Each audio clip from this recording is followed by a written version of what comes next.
আপনি একটা বিমানে করে যাচ্ছেন, যদি এমন সময় জানতে পারেন যে আপনার ফ্লাইটটি অর্ধ শতাব্দী ধরে চলছে, এমন কথা শুনে পৃথিবীর যে কোনো ভ্রমণপ্রিয় মানুষেরই ভুরু কুঁচকে যাবে।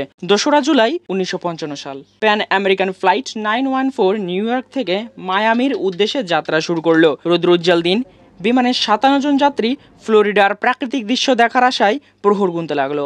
কোনো ঝামেলা ছাড়াই বিমানটি আকাশে উড়ল। 3 ঘন্টা পর অবতরণ করার কথা, কিন্তু নির্দিষ্ট সময় পরেও এর কোনো দেখা পাওয়া যায়নি। মায়ামির কন্ট্রোল রুমের রেডার এই বিমানটির কোনো চিহ্ন খুঁজে পায়নি। যখন নিউ ইয়র্কে যোগাযোগ করা হলো, তখন জানা গেল আকাশপথেই হারিয়ে গিয়েছে ফ্লাইট 914।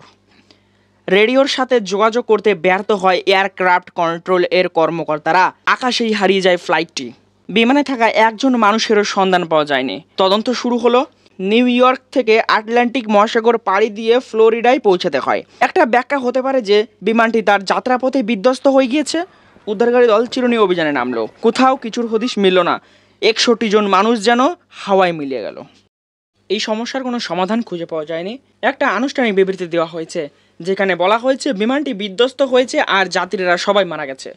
প্রকৃতপক্ষে কী ঘটেছিল ফ্লাইট 914 এর ক্ষেত্রে কেউই বলতে পারেনি। 37 বছর পরের কথা, 9 সেপ্টেম্বর 1992 সাল ভেনেজুয়েলার কারাকাস বিমানবন্দরের রাডারে এক অপরিচিত বিমানের অস্তিত্ব ধরা পড়ে। বিমানের পাইলট বিমানটিকে সেখানে অবতরণের অনুমতি চায়। তারা জানায় তাদের ফ্লাইট নাম্বার 914 এবং এই বিমানে 4 জন ক্রু সহ 57 জন যাত্রী রয়েছে। 2রা জুলাই 1955 সাল তারিখে নিউ ইয়র্ক থেকে মায়ামির উদ্দেশ্যে যাত্রা শুরু করেছিল। এরপর বিমানটির পাইলট কন্ট্রোল টাওয়ারের কাছে এই বিমানবন্দরের অবস্থান জানতে চায়। কন্ট্রোল রুম থেকে জানানো হয় এটি ভেনেজুয়েলার কারাকাস বিমানবন্দর আর সময়টা 1992 সাল। তাছাড়া মায়ামির থেকে প্রায় 1800 কিলোমিটার দূরে অবস্থিত। এটা জানার পর পাইলট এবং সহকারী পাইলট খুবই বিস্মিত হয় এবং তারা বলতে থাকেন, oh my god, how is it possible. Control room থেকে বিমানটিকে সেখানে অবতরণের অনুমতি দেওয়া হয়। বিমানটি যখন মাটির কাছাকাছি চলে আসে, তখন দেখা যায় যে সেটি একটি ডগলাস DC-4 এয়ারক্রাফট। পাইলটদের কথাবার্তা থেকে বোঝা যায় যে তারা খুবই অবাক হয়েছেন এখানকার বিমানবন্দর এবং বিমানগুলি দেখে। তারা হঠাৎ সিদ্ধান্ত নেয় যে এখানে তারা অবতরণ করবে না। এই সময় সহকারী পাইলট বিমানের জানালা দিয়ে ছোট্ট একটা ক্যালেন্ডার নিচে ফেলে দেয়। পরক্ষণেই তারা আবার আকাশে উড়ে যায় এবং ধীরে ধীরে র্যাডারের সীমানার বাইরে চলে যায়। এরপর বিমানটি কোথায় গিয়েছে তা আর কখনো জানা যায়নি।